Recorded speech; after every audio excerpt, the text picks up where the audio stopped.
Ministerio de Gobierno del Interior, en esa fecha. Por estos años se agrava el problema con Bolivia hasta desembocar en la declaración de guerra el 5 de abril de 1879. Durante la misión de Arturo Prat en los países del Plata, a fines de 1878, el futuro héroe envió cartas desde Montevideo a su mujer, doña Carmela, a su tío, don Jacinto Chacón, jurista de nota y escritor, y a don Eulogio Altamirano, jefe político y comandante de marina en Valparaíso. En esta correspondencia, Arturo Prat entra en consideraciones del mayor interés, que también están estampadas muy sutilmente, con mucha discreción, en sus informes oficiales.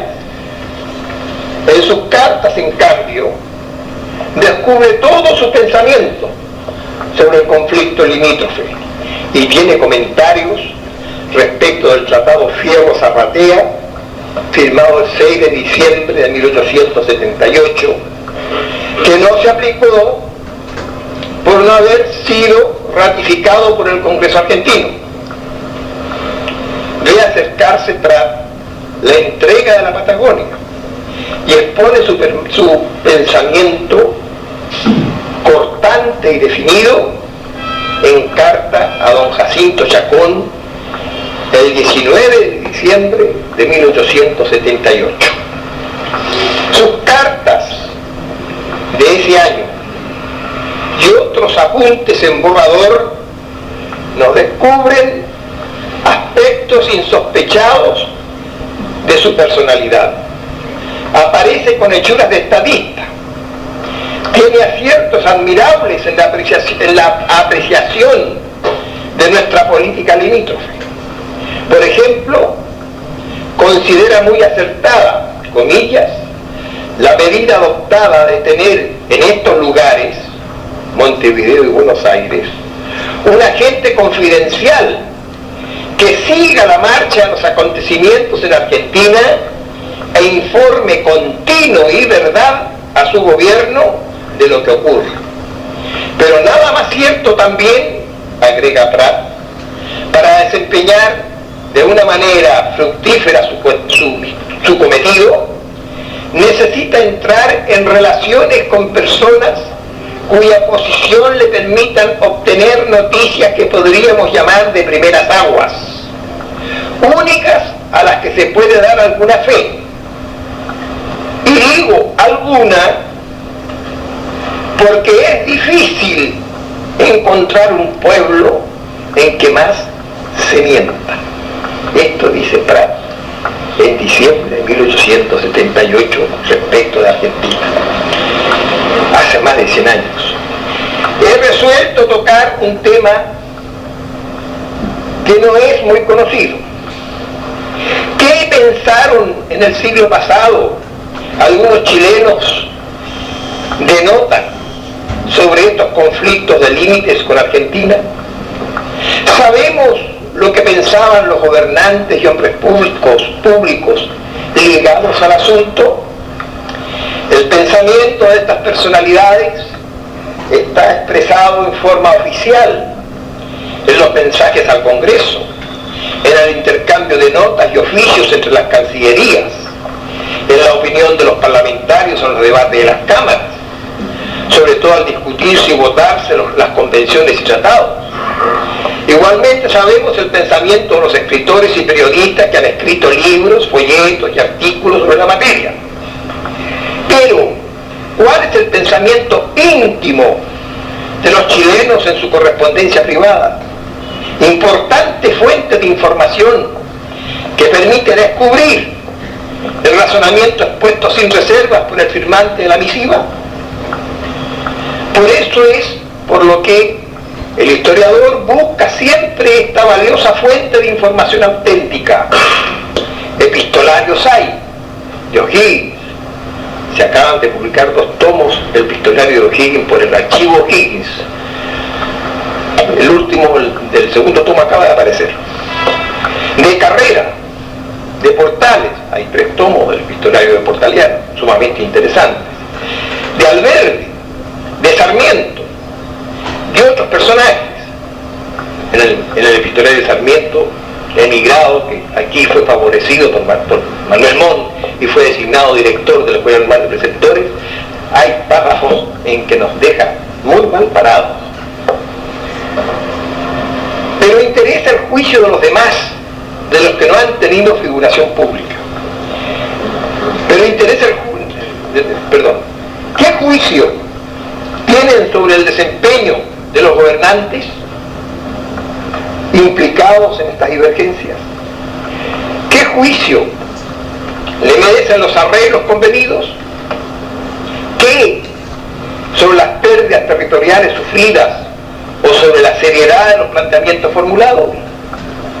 Con este fin he traído aquí el pensamiento de Arturo Prat, el héroe de Iquique, expuesto en las cartas ya mencionadas y que me correspondió o me tocó conocer para emitir mi opinión sobre su contenido y la conveniencia de su publicación. No soy el único opinante y desconozco lo que otras personas han dicho sobre este epistolario que no se ha publicado. En nuestro caso, nos interesa considerar las opiniones de Prat en nuestro conflicto con Argentina y que en esos años de la década de 1870 alcanzaba una grave crisis. Perú y Bolivia firmaron en 1873 un tratado secreto de alianza que tenía por fin aliarse contra Chile. Argentina fue invitada a firmarlo, ya que los gobiernos peruano y boliviano estaban en conocimiento de la discordia de límites chileno-argentina. En 1874, Sarmiento inauguraba su periodo presidencial y aceptó inexplicablemente tratar de negociar la formación de una triple alianza sobre la base de ese tratado. Por incidencias de todos conocidas, este propósito no prosperó, pero esta artera confabulación estuvo amenazándonos por varios años.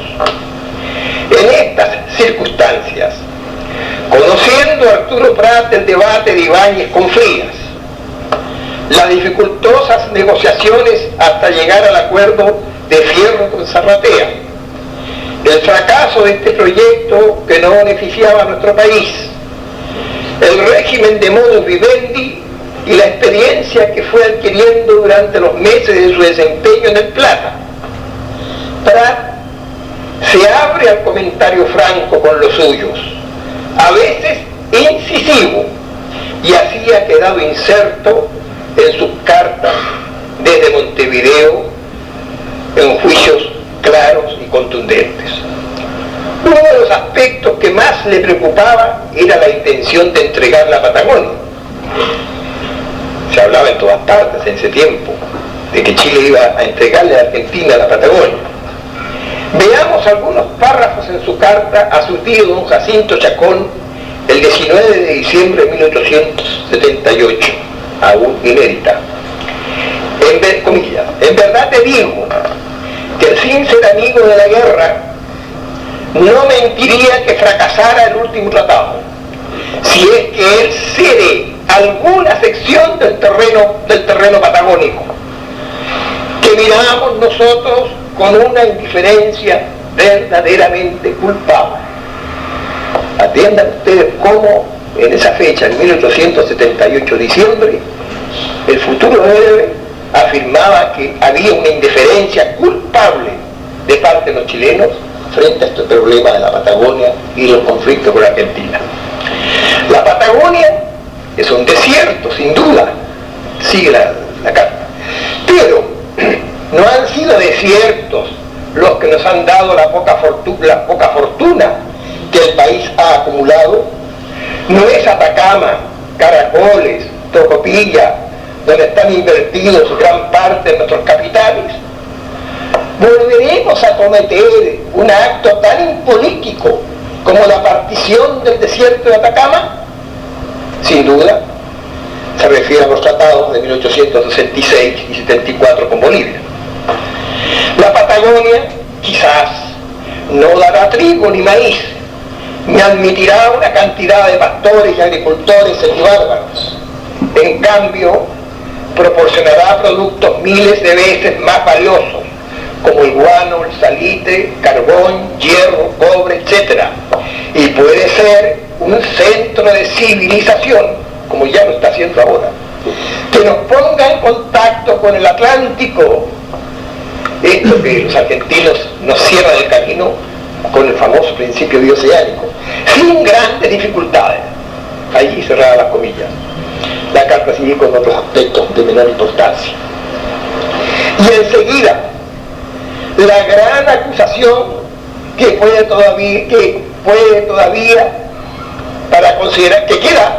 todavía para consideración de los historiadores, comillas. Por eso juzgo culpables de la indiferencia con que miramos esas pampas, desconocidas todavía para nosotros. Gracias.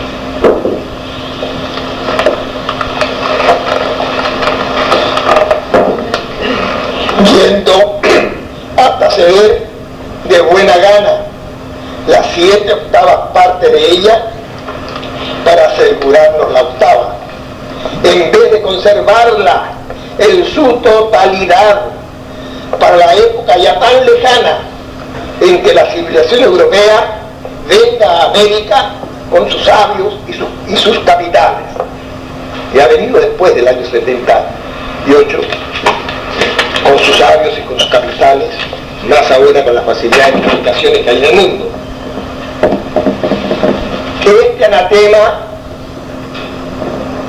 que acabamos de escuchar va dirigido a presidentes y ministros, a escritores y científicos, todos convencidos de la inutilidad de un territorio yermo y estéril, todos inclinados a no seguir en la disputa por la propiedad de esas tierras malditas, según la expresión de algunos notables. Es interesante la agudeza de este marino, poco más tarde transfigurado en el héroe más ilustre de Chile, para anticipar lo que llegaría a ser la Patagonia una vez explorada, poblada y colonizada, como efectivamente lo hizo Argentina, aún antes que fuera entregada bajo su plena soberanía en el Tratado de 1871.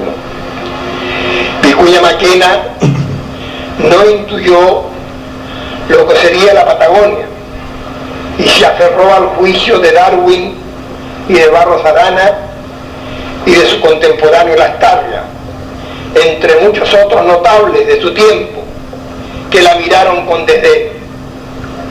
Lejos de intuir lo que sería la Patagonia, le propinó Vicuña Maquena los peores epítetos para desacreditarla, según lo demostraremos después.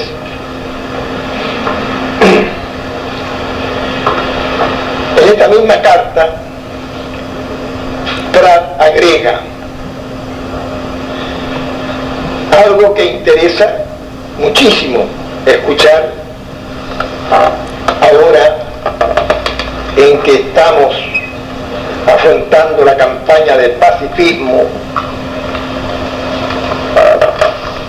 en este curso de la mediación.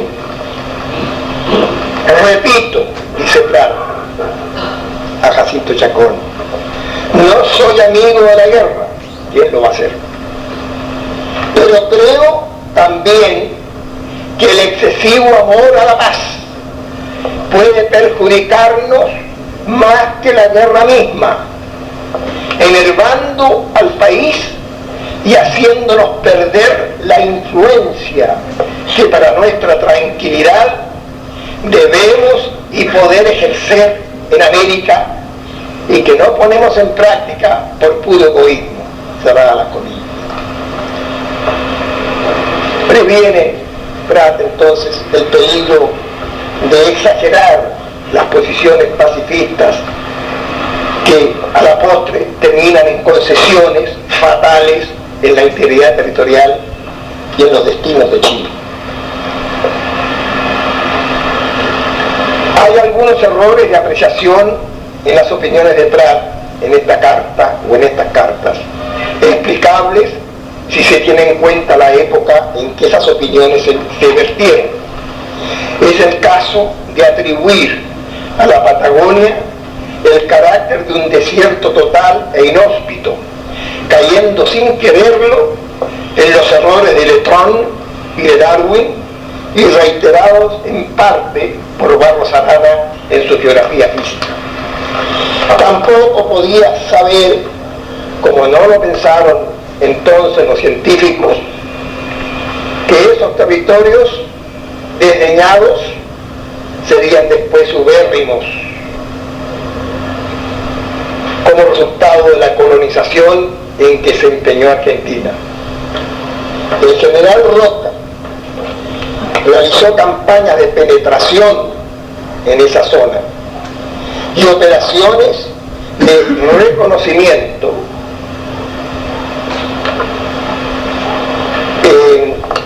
diezmando a los pobladores indígenas. Con esas exploraciones militares forzó la ocupación de los territorios disputados. La notoriedad que ganó Roca con su campaña del desierto le valió ser después elegido presidente de la República por un electorado agradecido. Solo mencionemos, en el caso de la Patagonia, el valle del Río Negro, con sus productos cítricos y de otro orden, región donde trabajan y habitan miles de chilenos, sin los cuales esa zona no habría adquirido la importancia que ahora tiene. Prat no podía calcular ni prever que en el decurso de los 100 años, desde que él escribió sus cartas, brotaría al sur de la Patagonia el chorro de petróleo, elemento que no podía estar en su mente en 1878, época de la carreta y del coche de posta, puesto que no existían los automotores y la maquinaria industrial de nuestro tiempo. Prat razonaba por analogía, comparando la Patagonia con el desierto de Atacama, y suponía por eso mismo que en la Patagonia tendrían que existir mantos de caliche del cual se extraía el salitre, el nitrato de sodio salitre. También yacimientos de carbón, hierro y cobre, todo lo cual no ha sucedido.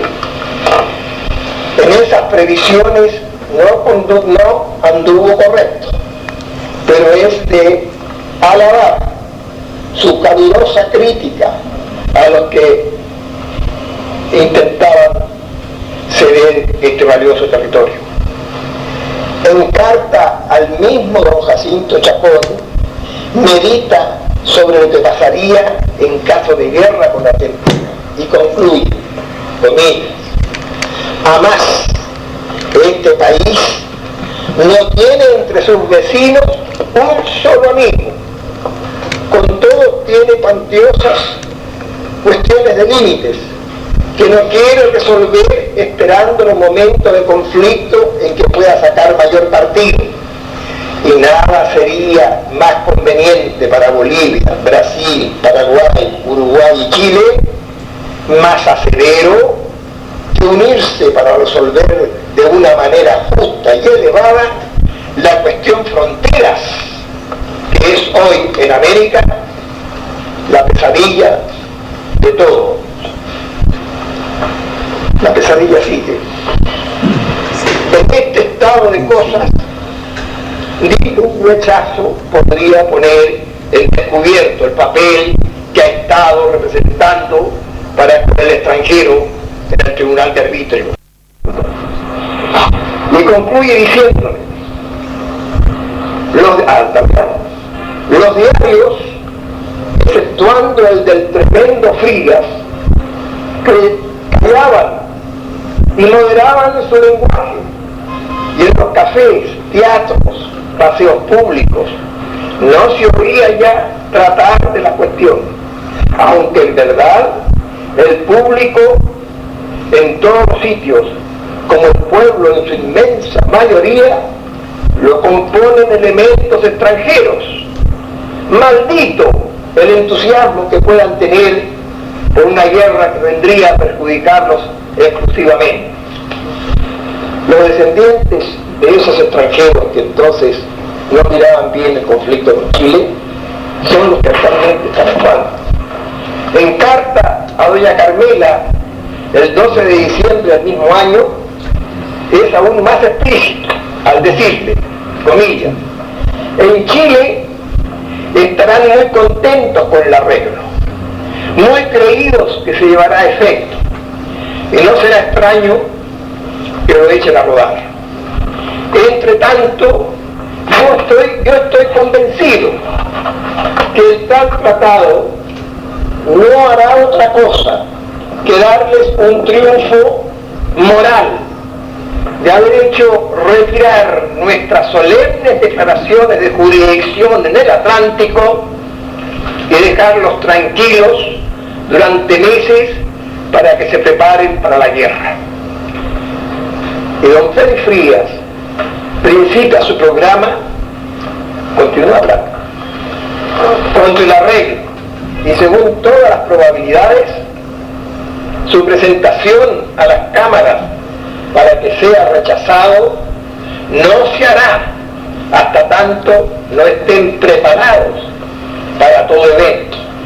Aquí están 10 veces más quebrados que nosotros, pero gastan a manos llenas en sus preparativos. Estas frases caen como anillo al dedo. Están gastando, están quebrados al otro lado con $1 a 12.000 pesos y están invirtiendo sin medida en armarse y en completar su armamento para los efectos de un posible conflicto con nosotros. Y entonces, bueno, después de leer estos párrafos en la carta a su mujer, uno piensa en qué ha cambiado el panorama de nuestro pleito limítrofe con Argentina. Sus observaciones pueden repetirse ahora en 1981 sin cambiar ni una coma. Comillas, para mí, le agrega a su señora, vista la doblez y falsía que forman el fondo del carácter argentino y su sistema de gobierno, no hay duda que jamás deben firmar. A fines de 1878, cuando estaba por concluir su misión en El Plata, demuestra que Prat era un visionario, pero quedó corto, pues no solo ha evadido a Argentina el cumplimiento de los tratados, ha llegado mucho más lejos, se ha arrogado la facultad de declarar nulo por sí y ante sí, insanablemente nulo, entre comillas, el laudo arbitral de 1977, declaración que por primera vez hace un país comprometido en un litigio de fronteras, a sabiendas que atropella y viola el derecho internacional. Declaración semejante no hecha jamás por país alguno, hecha por tierra la eficacia del recurso de arbitraje, ya que tan insólita declaración ha sido tolerada por los organismos internacionales y ningún país le ha respondido. En estos momentos, Estados Unidos, Francia, Gran Bretaña, Alemania Federal e Italia se han movilizado y han tomado contacto directo a través de sus embajadores en Buenos Aires y aquí en Santiago para apresurar el resultado de la mediación. Yo pregunto, cuando en 1978 Argentina hizo esa declaración nunca conocida en el derecho internacional, de declarar por sí y ante sí no el laudo arbitral de su majestad la reina británica, que en realidad fue un laudo que la reina británica firmó, pero que fue redactado después de 2 o 3 años de la tramitación del juicio por un tribunal de 5 juristas internacionales de prestigio, y cuyo presidente, el señor Kirkpatrick, fue elegido presidente por imposición argentina. Sin embargo, Argentina ha desconocido y ha declarado nulo la labor de esos 5 juristas que tomaron a su cargo este trabajo para precisamente dar curso al proceso de arbitraje. Entonces, en esa oportunidad, el mundo guardó silencio. Y estos 5 países que ahora están interviniendo para presionar la mediación, nada dijeron, ni directa ni indirectamente, sobre el significado desastroso que para la convivencia internacional mundial significaba esta actitud argentina de desconocer una sentencia. Es como si nosotros en un pleito aquí en Chile y en cualquier país, la sentencia que dicta el juez, naturalmente si no nos conforman tenemos otro recurso de la apelación y otros recursos, si sobran los recursos. Y en este caso no tenían el recurso de apelación, porque el Tratado de Arbitraje General de 1902 que rigió para este caso, porque fue denunciado posteriormente, después de establecido el juicio arbitral, niega el derecho a la parte perdedora al recurso de apelación, que lo puede tener un recurso natural y general y mundial universal, que es un recurso de revisión. Para eso hay un tribunal internacional que es el de La Haya, reconocido y establecido por las Naciones Unidas.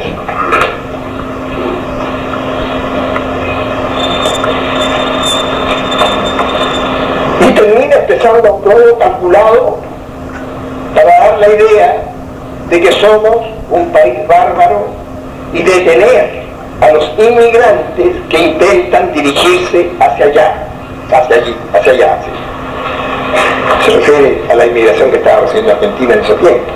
Y prosigue, comillas: ayer tarde circuló un boletín en Montevideo anunciando que la paz se había firmado, entre paréntesis, como si estuviéramos en guerra, y que la cuestión se hubiera arreglado definitivamente, como si los presidentes y ministros pudieran hacer algo definitivamente prescindiendo del Congreso. Sea definitivo o sea un modus vivendi para que tercien los árbitros, lo que deseo es que todo concluya para volver a los brazos de mi esposa y familia. Puede pues que en estos días o en el próximo vapor reciba orden de regresar. Cerrar las comillas.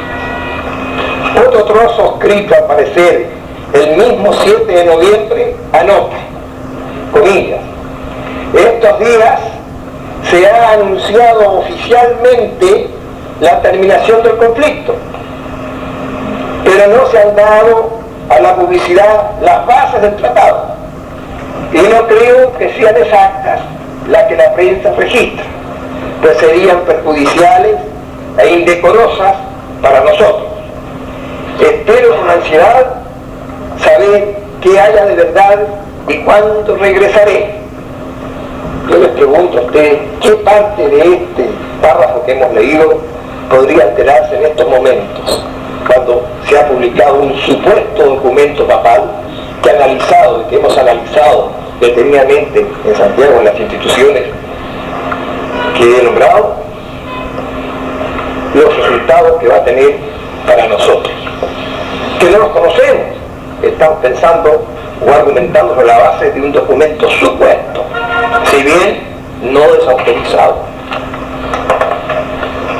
Todas estas anotaciones revelan cuán grande era la fortaleza espiritual de Prat y acusan la preocupación patriótica que lo embargaba hasta la ansiedad frente a la situación de su patria, sujeta al asedio permanente y amenazadoramente bélico de sus 3 vecinos. Desde entonces hemos consumido 102 años de vida nacional sin que haya desaparecido esta obsesionante situación de arrinconamiento de los países hermanos. En otro orden de consideraciones, teniendo siempre presente la suerte de la patria, Arturo Prat opina y argumenta con juicio certero sobre los temas económicos. Por ejemplo, el siguiente comentario, comillas: lo que observo en este viaje confirma aún más que las doctrinas económicas de Barr y Courcelles-Sonnel, fruto del estudio de sociedades ya desarrolladas, son inaplicables a las sociedades inciertas, que necesitan la protección de la nodriza para su desenvolvimiento normal y sin zozobra. Tiempo es de cambiar esos maestros como Carey, entre paréntesis norteamericano, que hayan estudiado y comprendido a los pueblos de vida infantil, cerradas las comillas. Solo habría que sustituir algunos términos para que este razonamiento de Prat sea aplicable en la hora actual. Sería cuestión de hablar de países desarrollados y países subdesarrollados y países en desarrollo.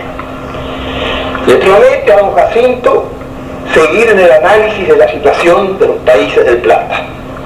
Comillas: otro día te hablaré del estado social y político de estos países, nada halagüeños, por cierto, y verdaderamente digno de lástima. Cerradas las comillas.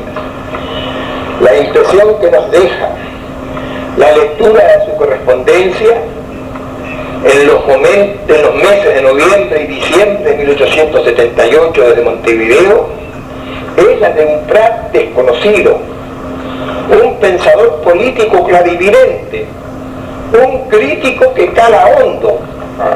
Solo nos resta decir ante esta sorprendente revelación: admirable.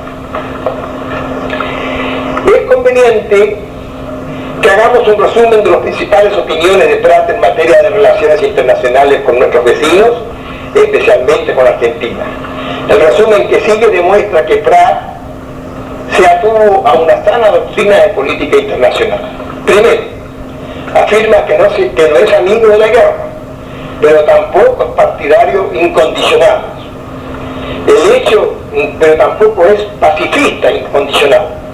El hecho de no ser partidario de la guerra no le impide declarar que el tratado por firmar, es decir, lo zapatea, no le agrada y confiesa que desea el fracaso de la negociación.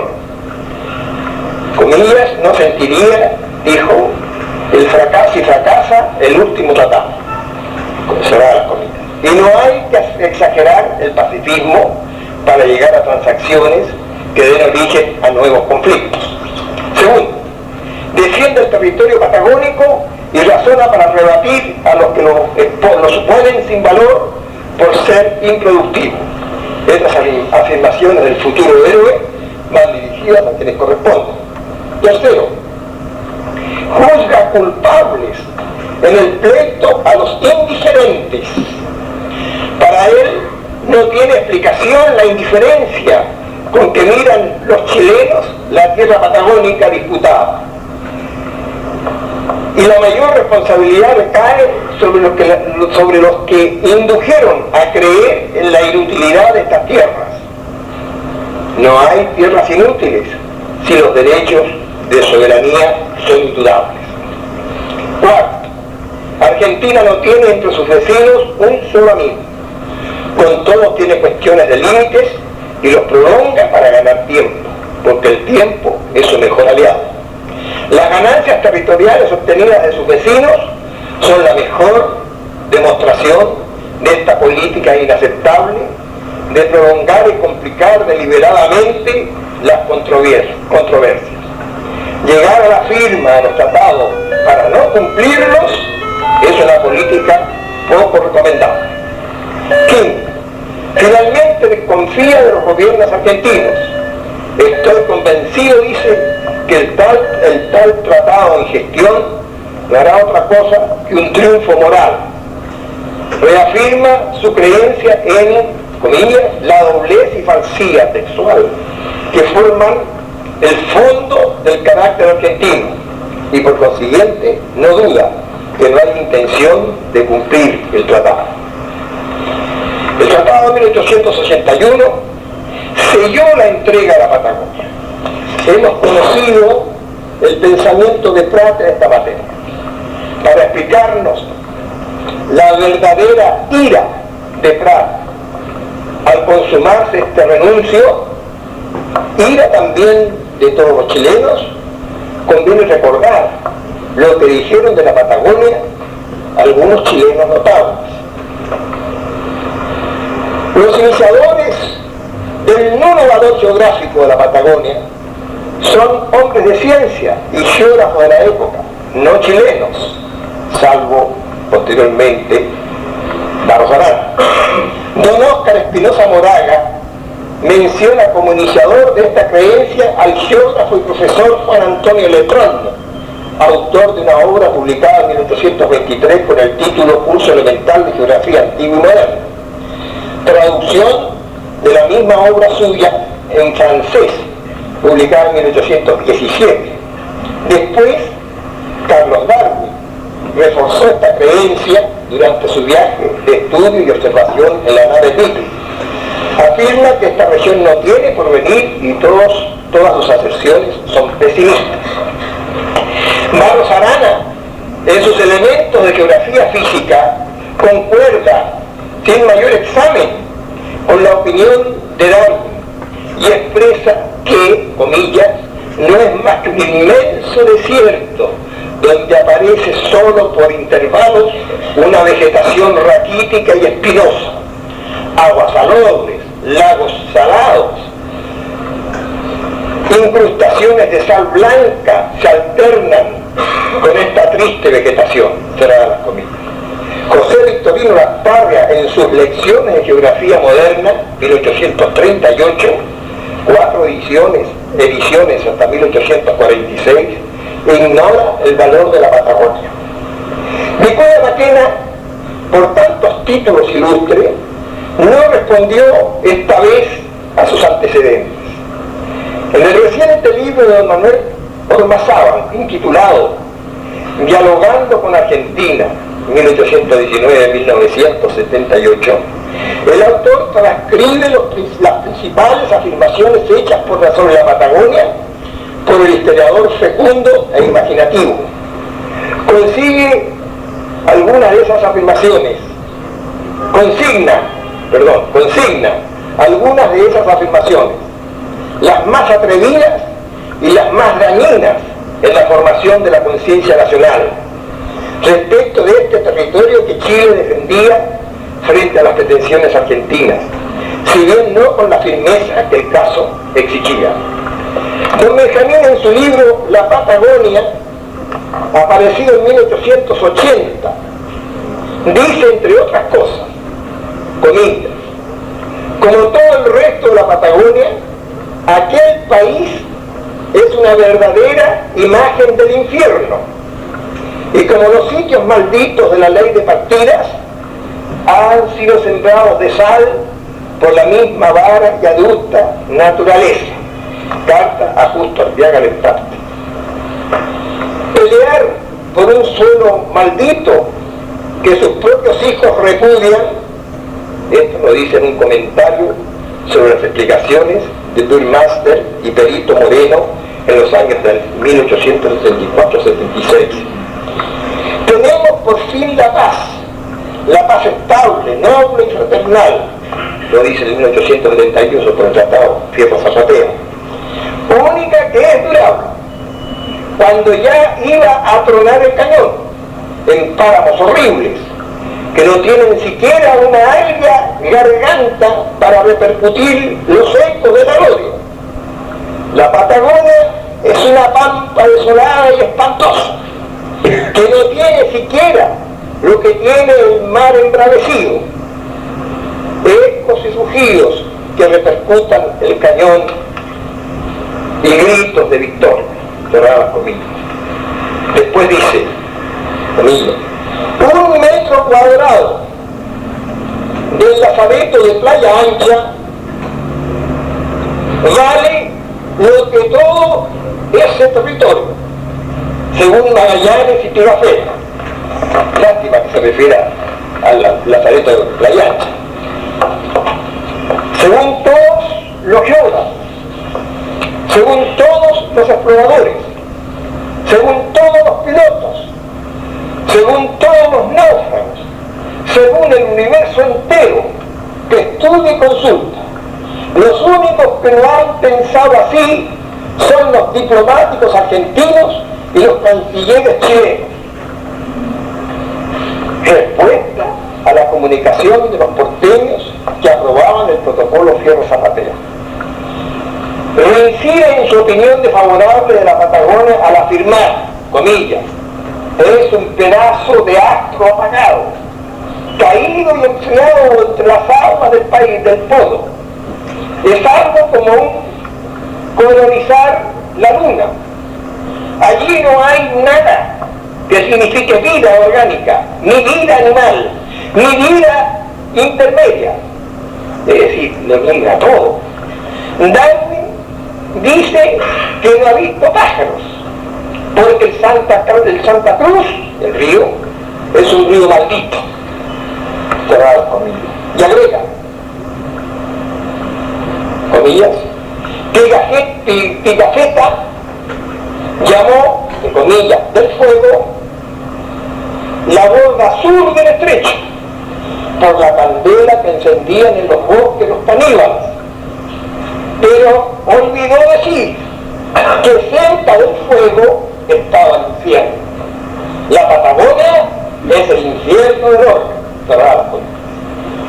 Y así, de este modo, con el lirismo espontáneo del historiador y con la riqueza de imágenes que a menudo las prodigaba y que esta vez no fueron muy afortunadas, transmitió al pueblo de Chile su convicción de la horripilante región geográfica que disputaban los dos países, y cuya Maquena, con su prestigio de historiador, de orador parlamentario, de tribuno popular, de periodista y escritor, sobre todo durante los años de la Guerra del Pacífico, contribuyó pues, como ningún otro, a consagrar la pesimista visión de la Patagonia, remachando así la visión serena pero también equivocada de Barros Arana.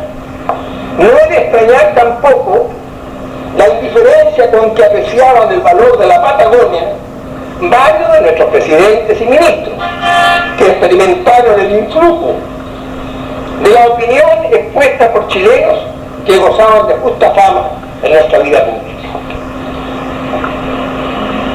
El caso de Lastarria es único y bien merece un comentario aparte, pero felizmente no todos estaban tan fatalmente influidos. Vicente Pérez Rosales tenía una convicción diferente. Tiene la cita de Pérez Rosales, que es muy interesante, pero me la voy a prescindir con la brevedad. Llama la atención comprobar aquí la similitud de este último razonamiento de Pérez Rosales, que dice: si la triste perspectiva de las costas bastara para alejarse del país que bordean, ¿qué sería de la riqueza de Copiapó, cuyas áridas, arenosas y ardientes colinas son designadas por los nombres más pomposos?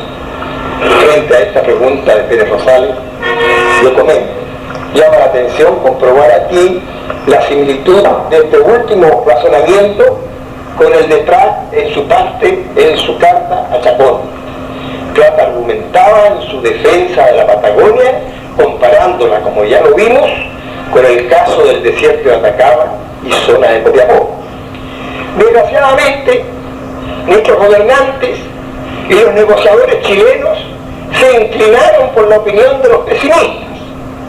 Basta transcribir la opinión del canciller Alfonso, sucesor de Ibáñez, a Barros Arana, cuando éste cumplía su misión en Buenos Aires, comillas, tengo como usted, en carta de Alfonso Navarro Arana, la misma convicción de la calidad de los terrenos patagónicos, que son en casi su totalidad estériles e inútiles. Si a esto se agrega que nuestra situación geográfica nos aconseja no tener costas que conservar y custodiar en el Atlántico, esta carta deben tener los argentinos ahora para apoyar su principio bioceánico, es preciso convenir que nuestras pretensiones no deben ir más allá del estrecho y de la porción de terreno necesaria para su seguridad y desarrollo. Cerrar las comillas. Dominados por este lamentable juicio, no cabía esperar otra cosa que lo decidido en 1881. En los primeros tiempos de la disputa se reclamaba toda la Patagonia, como era el derecho de Chile. Después se aceptó hablar del Río Negro como posible límite. Más tarde los negociadores chilenos cedían hasta el río Santa Cruz, posteriormente hasta el río Gallegos. Ahora Alfonso, canciller de Chile, se contentaba con, comillas, una porción de terreno necesaria para asegurar la posición del estrecho. Se ha dicho y escrito, no con mucha justicia, que Barros Arana es uno de los culpables de la pérdida de la Patagonia, pero su responsabilidad es mínima si la cotejamos con las opiniones de las Tapias y Vicuña Maquena, que son más responsables. José Victorino Lastarria sobrepasó a los indiferentes. Estos se desinteresaban de la Patagonia por su escaso o nulo valor, según ellos creían equivocadamente. Pero Lastarria, además, dudaba de los títulos de Chile para reclamarla. Y esto sí que es grave, pues fue el primer negociador que envió a Chile a Buenos Aires en el decenio de Pérez, durante la euforia americanista en el conflicto y guerra con España. En febrero de 1865, Lastarria le escribía al ministro Covarrubias, aquí canciller de Chile, es decir, un ministro del gobierno, pero en cuyo departamento estaba la sección de Relaciones Exteriores. La transacción que él presentó al gobierno de Mitre sería ventajosa para nosotros, porque son sostenibles nuestros títulos, porque no son sostenibles nuestros títulos a la Patagonia, y aunque lo fueran, no debemos hacernos ilusiones creyendo que aquella extensión sea otra cosa que tierras primitivas, incultivables y de todo punto ingratas a los hábitos y aspiraciones de la industria. Cerrar las comillas. En consecuencia, el negociador Lastarria no solo compartía la idea de la inutilidad del territorio patagónico, sino además declaraba que nuestros derechos allí eran insostenibles.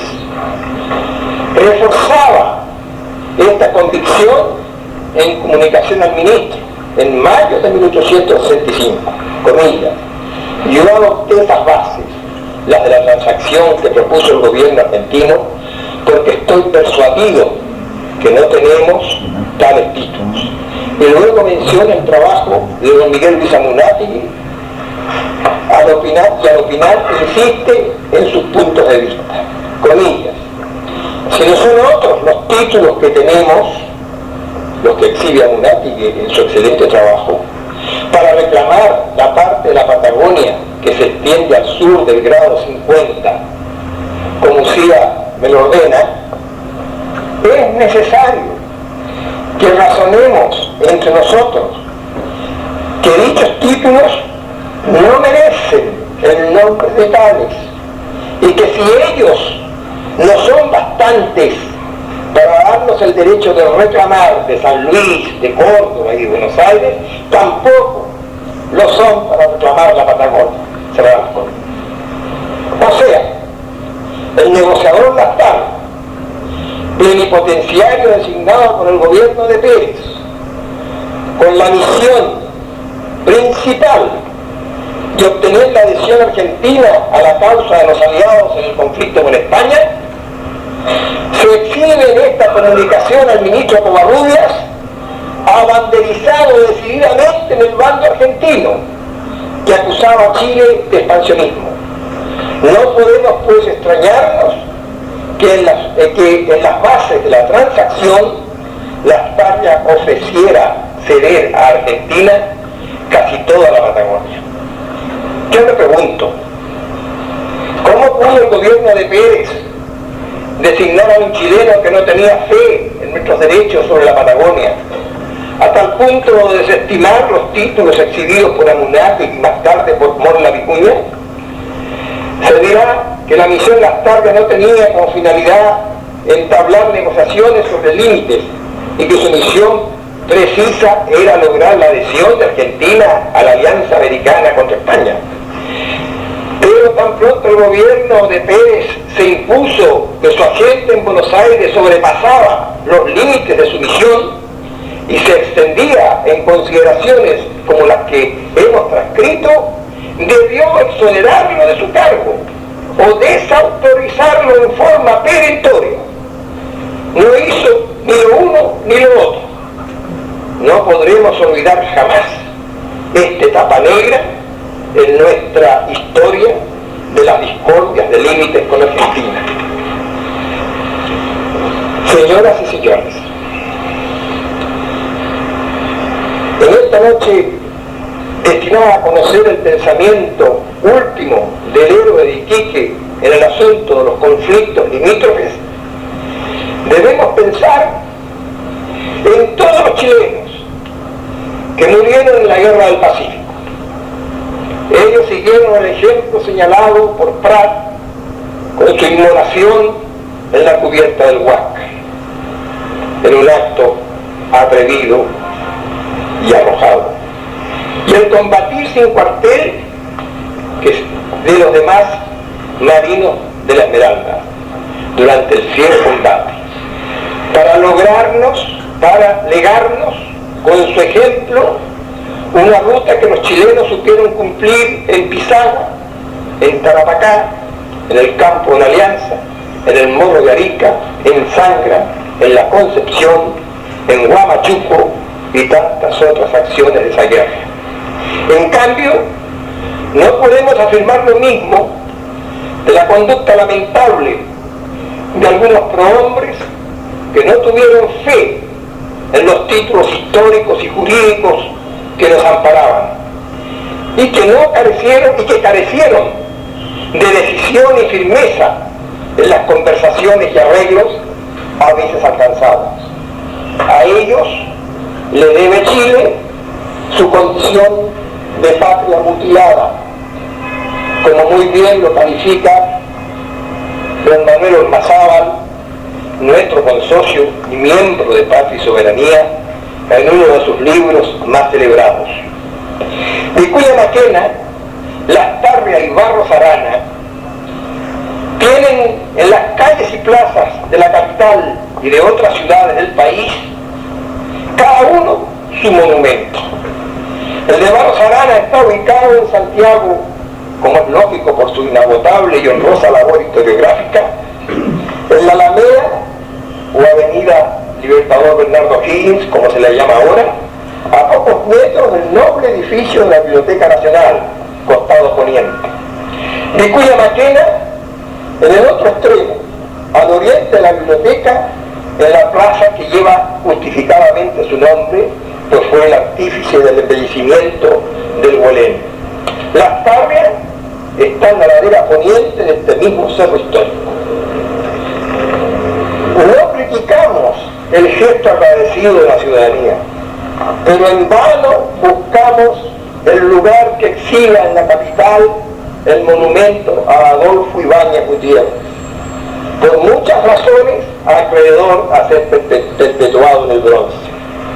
Hay otros hombres públicos que también revelaron condiciones de habilidad y firmeza en el desempeño de la Cancillería, en misiones en el exterior, y que no han logrado este reconocimiento de las generaciones. Por ejemplo, Eleodoro Yáñez, canciller del presidente Riesco, demostró poseer esas condiciones a pesar del paso efímero por el ministerio, característica muy corriente en esa época del régimen parlamentario. Su desempeño vigoroso, enérgico y hábil puso una nota de excepción en el manejo deprimente que en esos años mostró nuestro gobierno en sus tratos con Argentina, y que está demostrado en los libros tan valiosos y útiles de los señores Ezequiel González Madariaga, Óscar Espinosa Moraga y Manuel Ormazábal González, cuyos títulos me ahorro de citar porque son tan conocidos. Hagamos votos porque alguna vez decidamos hacer justicia a los chilenos que en el desempeño de funciones públicas supieron defender con vigor y con fe los derechos de Chile en este debate histórico en torno a nuestras discrepancias de fronteras con nuestro vecino de Allende los Andes. Ha llegado la hora de las reparaciones, así como también ha llegado la hora de las críticas condenatorias que hoy hemos hecho, en concordancia con las de nuestro héroe en sus cartas ya mencionadas. Traigo el saludo fervoroso de los miembros de la Unión Nacional de Defensa Territorial, UNDET, y del Comité Patria y Soberanía de Santiago, organización esta última que ha preferido integrarse a la primera sin declarar su disolución. La primera, como Unión Nacional, está llamada a acoger en su seno a todas las instituciones o individuos que estén preocupados de estos problemas limítrofes, como lo estuvo Arturo Prat hace 100 años, según aparece en su correspondencia privada y que nos ha sido grato dar a conocer a ustedes esta noche. El Comité Patria y Soberanía, presidido por tantos años por don Hugo Cepeda Barrios, ha cumplido 21 años de labor intensa y sostenida, pero está irremediablemente diezmado por el fallecimiento de sus principales miembros, entre los cuales recuerdo a don Enrique Gallardo Nieto, al general don Bartolomé Blanch, a don Marcial Mora Miranda, canciller que firmó el decreto de la Antártica chilena con el presidente Aguirre Cerda, el escritor Salvador Reyes, a los almirantes Pedro Espina Rich y Rafael Santibáñez Escobar, general Horacio Gamboa, don Julio Bravo, don Enrique Pau y tantos otros. Para todos ellos, nuestro recuerdo emocionado. Reducida pues al mínimo la congregación en nuestro comité y acercándonos todos los fundadores que quedan en este mundo a la etapa octogenaria, hemos resuelto sumarnos cada uno como individuo y sin disolver el comité a la Unión Nacional, UNDET, que preside el general retirado Gustavo Lee Guzmán, a quien acompañan en la directiva el que os habla en la vicepresidencia, don Santiago Morán García en la secretaría, sustituto de don Jorge Roger Sotomayor, que la desempeñó con brillo desde la fundación. A todos nosotros, igual que a ustedes, nos une Chile, preocupados de no malograr su destino.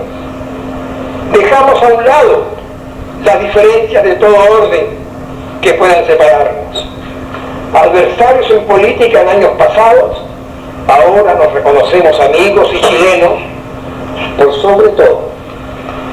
Solo nos preocupa llamar la atención a los chilenos, recordándoles los hechos más reveladores que explican nuestras derrotas diplomáticas en nuestros diferentes fronterizos. También la de no continuar la política débil de concesiones a nuestros vecinos, hermanos en la sangre, pero no en los hechos. Nos interesa además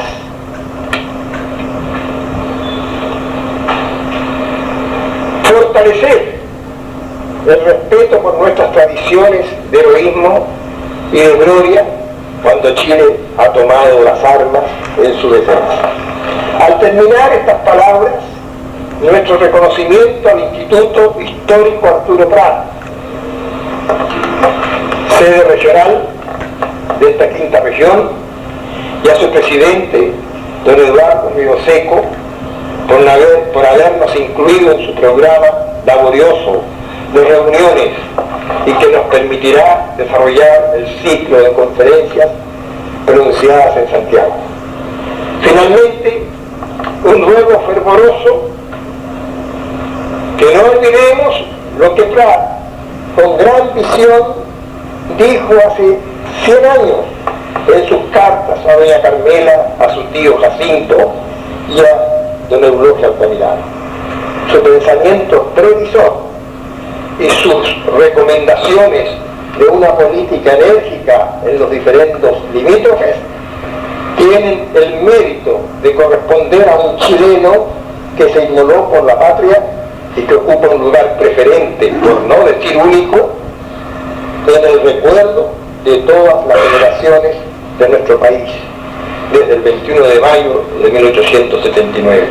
Y que ahora, al conocer su pensamiento epistolar, nos descubre, además, a un chileno que supo cumplir misiones en otras naciones y que debiera haberlas cumplido en la vida nacional posteriormente a la Guerra del Pacífico, si no se hubiese inmolado como ejemplo de lo que es luchar por la defensa de Chile.